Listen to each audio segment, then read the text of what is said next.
It's good to be here. It's good to be here with you now. It's the very core of Argentine Tango. But before I start talking to you specifically about tango, I realized I've got to start a bit earlier. I've got to start with my story. So I'm going to invite you to visit a Moscow flat in the late 80s and sit next to a little girl watching the Winter Olympics. Figure skating final. So exciting.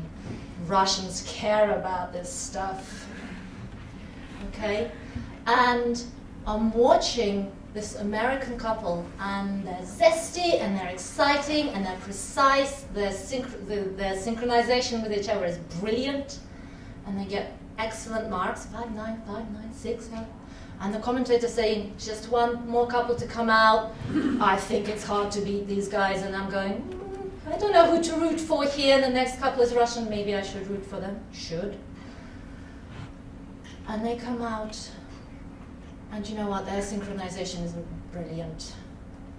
They are like two swans floating across the ice, breathing together, and you can hear the whole stadium breathing with them. And it's a moment of magic, suspended time. And I stopped thinking about what score they're going to get, because never mind, that's some other moment in time. There's this one. They get 6-0s right across the board, but that's by the by, because I reckon that's the time when I got the seed. And I couldn't find you a picture of that day, but I have found a picture of another Russian figure skating couple. It's a moment of magic. But I remember thinking about this and going, yeah, Winter Olympics, great. Do I have to be an Olympic champion to get to actually experience this? So I park it, right? I'm going to take you to another moment now. Fast forward to 2000, when I get introduced to Argentine Tango. I actually get taken to a show in London, and it doesn't do much for me. It's spectacular, it's stunning, and that's all I get. And I think, never mind. But somebody then gives me a tape of another festival, and right at the end of that, there's a couple. Have you ever sat on a train and overheard somebody's conversation? You just overhear it, you're not even listening, but the quality of how they're bouncing with each other, they're not finishing each other's sentences, because they don't need to. They're asking a question that would come after that question. There they were, responding to each other like two people who really hear each other, really get each other. And that, I was going, it's this I want. And you know what, that doesn't involve ice, so I have a better chance. So that's about how I got hooked into Argentine Tango. But before I go to tango specifically, I want to talk to you a bit about dance. Because dance used to serve a lot of functions in our lives. It used to be our way of communicating to our community, celebrating weddings, birthdays, you name it. It was our way of communicating to the universe. Summoning the rain. It was our way of communicating to ourselves. You will still, if you search for healing dance, it still exists. It's still part of life in Africa, say. But something in the 20th century happened that has led to that part of our lives dwindling. I mean, these days, nightclubs, cool. What happens when you hit 30? Where do you go dancing? Right? Silence. What? Why? Do I stop being in my body? Do I stop being keen to express myself through movement? No, but it's disappeared from our lives. It's something that happened in the 20th century. We delegated art, participating in art, to the professionals. You're not Pavarotti, so you might as well shut up. What would happen if Pavarotti, I amuse myself with imagining what would happen if Pavarotti at 11 was told, you're not Pavarotti, shut up. Silence again. So something's happening in the 21st century that people are taking art back. I asked a friend of mine, what is art for? And he said, well, my best shot right now is for making sense of things, for making sense of our lives. So it's kind of important that each person accepts that as part of their active participation in life. So now, I couldn't participate in life in this way, in art in this way, and tango said to me, this might be a different way. Now, when I say tango, what goes up in your mind? What do you see? What do you think? Some of your likely answers would be passionate, exotic, difficult. Not for me. I hear it every day. And it's partly to do with which tango you're thinking about. You are likely to have come across ballroom tango, actually, because tango, having started in Buenos Aires in late 19th century, traveled to Europe around 1920s and became very popular. So much so that they changed the way they danced it, and it became a different dance. So we now call that ballroom tango. You might have seen that. You might have also seen this. Stage tango. A show that aims to portray for you exotic, passionate, intense. But it's a different art form. For very few of you, is it likely that you will look at this and go, yeah, this is what I want to do on Friday night. If you feel this is what you want to do Friday night, great, because the stage is waiting for you. But for most people, this isn't what they would do. I mean, ankles on his shoulder, Friday night, my local community, maybe not. So maybe this tango is not for me. But what about this one? This is a Friday night at a town square in Buenos Aires. And for these people, tango is for them. And there's no ankles on shoulders. But if you can zoom in on faces, the faces are not portraying, they're being those things that I saw at the Winter Olympics. They're being fully connected to this moment, fully connected to this person, this music.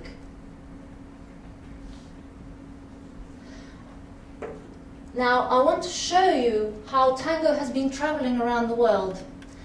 The first spread of tango, first golden age, 1920, is. The second, 1940s and 50s, when it absolutely flourished in Buenos Aires.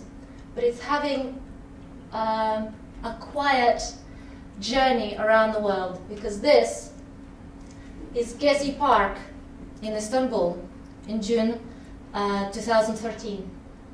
These people are using their dance, tango, to peacefully protest against the planned demolition of their park. It's part of their life. And they're using the dance to show that they're peacefully protesting. They're even about to use dance to show that they're peacefully protesting after the previous demonstrations were not so peacefully dispersed. They're dancing in gas masks. And what a powerful way of communicating. You couldn't doubt that this is a peaceful process. And it's become part of their lives.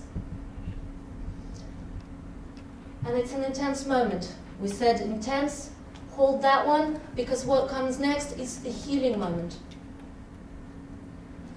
This is a room in a hospital in Buenos Aires. And these people are recovering from heart attacks. The statistics at this hospital showed that people would not turn up to the physiotherapy, even though it made a huge difference to how well they would recover. They just wouldn't turn up. So what the doctor said is, do you know what? The dance has the same beneficial effects in terms of it gets them moving around, it gets their, brings down their cholesterol, improves their fitness. So they started a free dance class. There is a heart patient dancing with his nurse. Has a different way of thinking about healing, all right.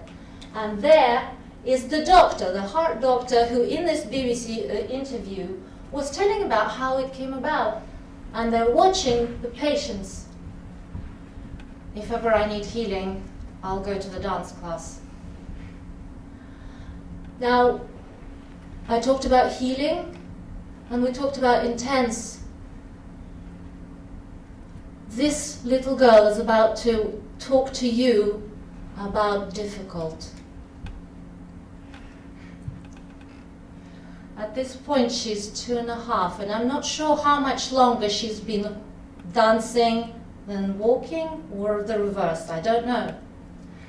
And what you see there is an outdoor dance called a milonga, and I bet her mom is a dancer or a teacher, so she's heard it probably all her life. But it's her face. Out of the mouth of babes, she doesn't even need to speak.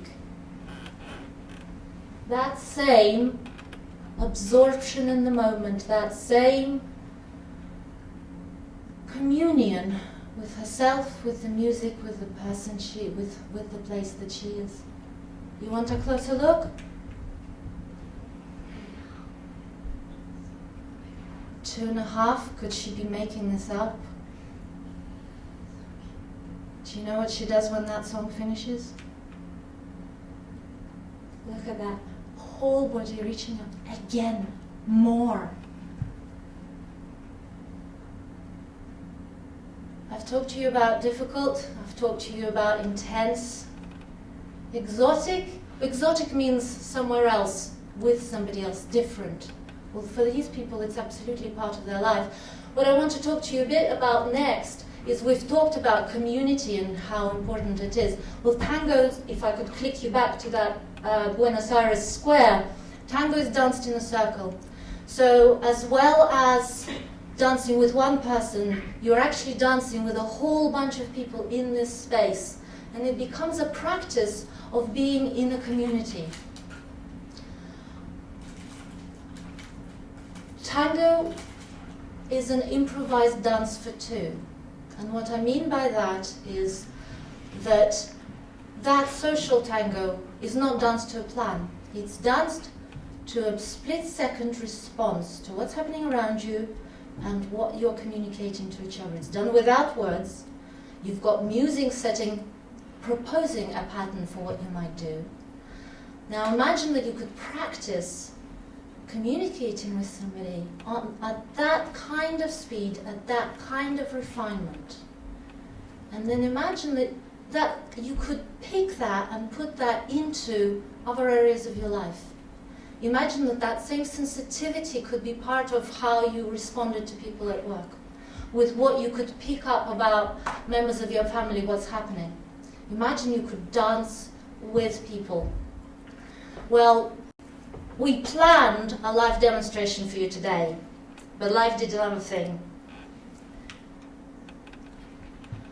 My dance partner Gareth could not come here, so we had to dance with life and video it for you instead. Another tango moment. You're about to see about 4.5 minutes of a demonstration, and I want to invite you to watch it rather as a performance where you sit back in your chair, they do something on stage, cool, spectacular, whatever. But actually imagine what it would be like to be able to place your fingers on the back of somebody's hand and to be able to together create a dance. So it's not going to be perfect, and I didn't want it to be perfect. I want you to be able to watch the process of jamming with somebody in real time. And if you see glitches, see how swiftly they're passed over, how swiftly the communication is reestablished, because that gives me daily hope. What if we fall off with each other? Back on the bike. Show, don't tell, I've done enough telling. Here's showing.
Did it feel good? Did you have a go dancing? I just have 2 things I want to leave you with. If the point of life is to enjoy being alive, then dancing is a mighty fine way to go about it. And I wanted to leave you with the fact that there is this hidden marvel of the world, Argentine Tango, the thing people make part of their lives. And I wanted to leave you with a saying from the community in Buenos Aires, the people who've lived their lives with tango. They say, tango waits for you. And what they mean by that is that when it's the right time, when you need or want it, it's there. And I'm going to let another face put the final exclamation point. Let's have more of those, huh? Thank you, you've been fun.